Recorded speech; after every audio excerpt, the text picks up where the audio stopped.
Most of you are very familiar what Vesak is about. It's about celebrating the Buddha's birth, enlightenment, and passing away. And traditionally, we talk a lot about the Buddha and his life and things. And I'm sure you all know this from many, many Dhamma talks over many years, having participated in Vesak celebrations. So today, what I would like to bring up into our mind is what the message was, and also remembering what the Buddha said, and more focus on his passing away, because that is not much mentioned. Usually it's about his enlightenment and all the way up to that, but it is also very powerful, his message at the end of his life. At the end of his life, he said, what did he say? Appamadena sampadettabba. Yeah. So anicca sankhara uppadavaya dhammino uppajjitva nirujjanti. Tesang upasamosukho was also what Venerable Anuruddha chanted as he passed away. So all this is reflecting towards a sense of urgency. And this is really a really good time in the world, because we all sort of coming out of the COVID period, and we are in a very big rush to sort of forget about it and move on. But the thing is, sometimes we may be in a little bit of denial about things, because there are a lot of undercurrent things that are still happening. Because with COVID, there was also a lot of effects that happened. A lot of people's lives got affected. You know, there are lots of people who lost their jobs. There were, other mental health issues. People lost family. So there's still quite a lot of things that are beneath us. So it is nice from time to time to bring out, yes, in the surface things might be looking well, but another thing like this can happen unexpectedly. Nobody thought that this kind of thing would happen globally to us at a time when we were feeling so powerful, right? The world was going so well. Yeah, it was a very peaceful time in the world, finances were going well, and all just crumbled into pieces, and now it's actually really hitting us, the economy and all of those things. So this is a very good time to bring into our mind the real message of the Buddha. What he said is all these conditioned things, all these things are constantly changing and they are falling apart. So therefore we should bring up a sense of urgency, not to live our life heedlessly. Right, not to put things aside under the carpet and think everything is okay, we can just, enjoy life. There's nothing wrong in enjoying, but enjoy in a good way, in a wholesome way as well. Have a balance between things, have a good perspective about the big picture, what matters to you most. So this is bringing on the message of the Buddha. We are very fortunate, because we are still at a time where these very precious teachings are still available to us. So this is also really nice. Yesterday also I brought this to mind for the people who are here, and that is how rare it is to have a Buddha in the world. So in the suttas, the Buddha talks about going back 91 eons. And if anybody doesn't know how long an eon is the time frame between two big bangs. So the Buddha says it's so hard to give a number, even with science, it's so hard to say how many years that is, so many zeros. So he gave a simile. If there is a large cart, we can say these days maybe a container, like a big cart full of mustard seeds. And if you take one mustard seed out every 100 years, the mustard seeds would finish, but the eon hasn't come to an end. So that is how long one eon is. So in the sutras, the Buddha talks about going back 91 eons, because he had the psychic ability to go back into past lives. And he says there were only 7 Buddhas in 91 eons. Now can you imagine? It's even hard to fathom how long that time period is. And there was only 7. So there were many eons that went by without a Buddha. And the other thing is, this current eon is a very fortunate one, which already had 4 of them. So in the past 90 years, there were only 3 Buddhas. So it's very rare to come across these teachings. So this is really important from time to time for us to bring this into mind, how rare it is. Now again, to think about it, think about the people who couldn't handle when there was, for example, something like a global crisis like COVID, when they lost their job, when they lost their loved ones, when they had to suffer lots of difficulties, traumas and abuse. All of these things happened, even though we don't want to think about it. These things did happen. When they didn't know how to respond, they responded mostly with violence again, violence, and did many things bad by body, speech and mind. But, those people who were fortunate to hear good teachings actually also made the most of this time. This was also a good time where lots of people actually turned into meditation, turned into spirituality. But could we do that if the teachings were not available? We couldn't, right? So there would have been many eons that we have been around, and those kinds of things always happen. These kind of crises and difficulties are the nature of samsara. But at a time when we don't know how to relate to them in a very wise way and understanding way and make progress in our own path, it would have been very difficult for all of us. So the nice thing to recall right now is we have these beautiful teachings available to us. We also have places where we can practice these beautiful teachings. There are both monks, fully ordained monks, and nuns present in the world, because the nuns order, the fully ordained nuns were absent from the world for more than a millennia in the Theravada tradition. They were still existing in the Mahayana tradition, but in our Theravada tradition, they were absent for one whole millennium and only revived quite recently in 1996. So now there are 5 bhikkhunis and 1 samaneri here. So we are a bhikkhuni sangha here today. So it's quite a rare sight. It's a very, very rare sight in this world to see fully ordained female monastics of the Theravada tradition. And also we are practicing, and there are many meditation retreat centers, many monasteries, many good teachings available. So we are at a very fortunate time in the world. So we should recall on this Vesak month the Buddha's large words. And, we should, all these conditioned things are constantly changing. They are transient. They're all falling apart. So we should, really make most of our life into making it a meaningful, good life. Yeah? In whichever way you can do. Don't just follow around in blindness.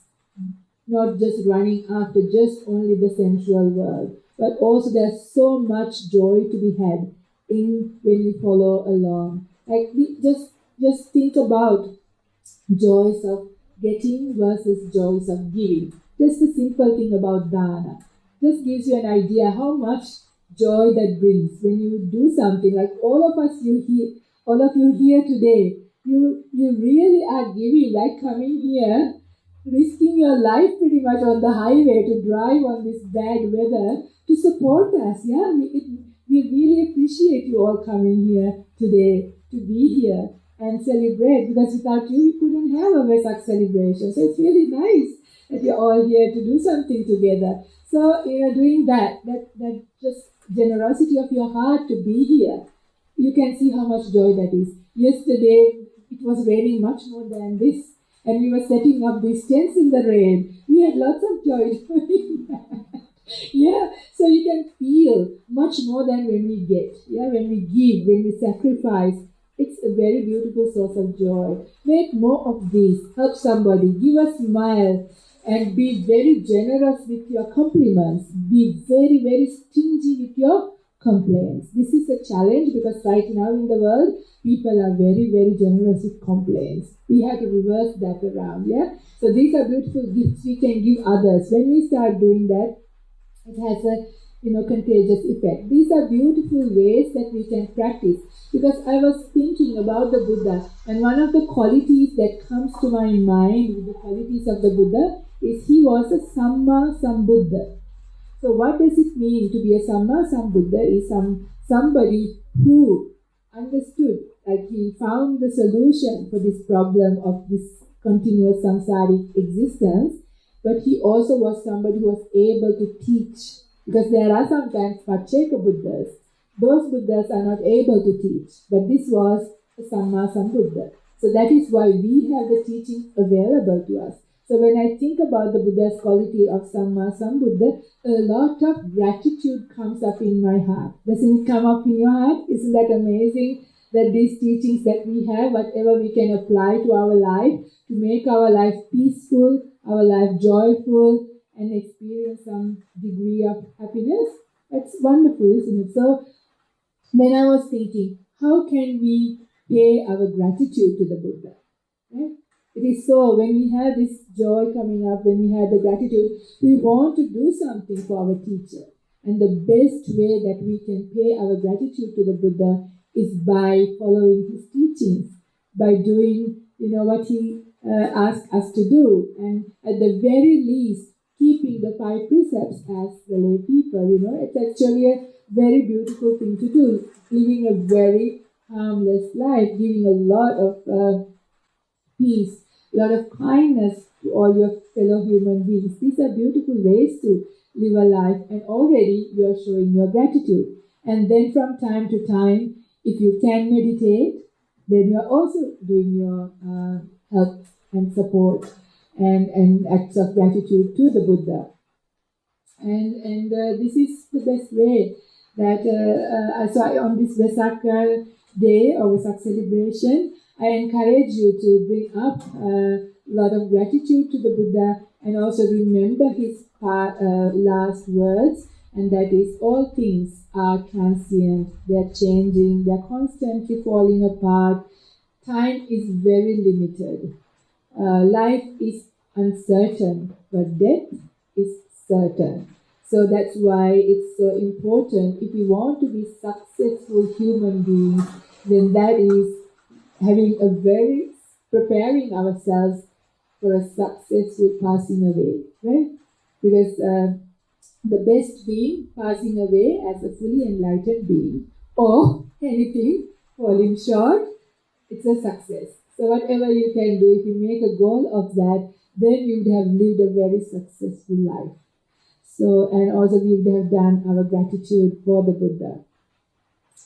And very briefly, I also want to mention, because you might some of the people might wonder, what are these transient things? It is sankharas, right? We talk about anicca sankhara. Or Ayya Dhamma sankhara. Actually, the Buddha's last words were Ayya Dhamma sankhara appamadena sampadetabbam. Ayya Dhamma sankhara means all these sankharas, all these conditioned things. So one of the important conditioned things that come to my mind that you can all look at is how we create our world in our mind. Just to bring it up, how we think about things, how we direct our mind is how we create our emotional world or the way that we feel. So you can see how it is conditioned. So right now, we can think about it as, why does it have to rain? Why couldn't we have a beautiful day like yesterday, sunshine, and we could have had a nice day? If we start thinking like that, what happens? We become grumpy. We created that grumpiness the way we directed our mind. Instead, we can say, wow, how wonderful, even if it is raining, still so many people came, we are gathering together, and we are still doing something nice together, and we think like that, we have joy coming up, right? So you can see in any situation, there is a way, and we are constantly, the way we look at it, we are creating the mind state. So these are the conditioned states. But you can see how they change all the time, right? Sometimes in the morning you think about one thing in one way.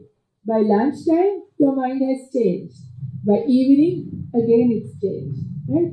So all of these things are created by us and they're constantly changing. Even it goes to sadness, it goes to love, it goes to fear, it goes to anger. Do you remain angry the whole time? No, right? It passes. All these things are constantly changing. They are falling apart. And also it comes to our bodies. Our bodies are changing. It's falling apart. All the things that we create in the external world, they are constantly changing. So when we actually reflect that, we don't hold on to things so tenaciously. We don't try to control other people and control ourselves, because this is the stress and difficulty we face in the modern world. Right? We aim for about 70%. Right? Then we can relax, we can look after our mind and have peace. Because this is most important, because as we said, life is uncertain, death is certain. And every day, today might be our last day. So this is a very beautiful thing to remember as we wake up, not to feel depressed, but to live our last day. If it was every day your last day, you would live it well, right? You would say the people that you love them. If you done, because we are not perfect people, we always do silly things, you'll ask for forgiveness and say sorry, because you don't want to pass away without having said sorry. So you are ready. Then if one day it's going to be your last day, but it's going to be a good one. So this is the Vesak message that I wanted to bring in for this Vesak for now. And I wish you all very successful conditions for your spiritual journey. Lots of joy, peace, and happiness.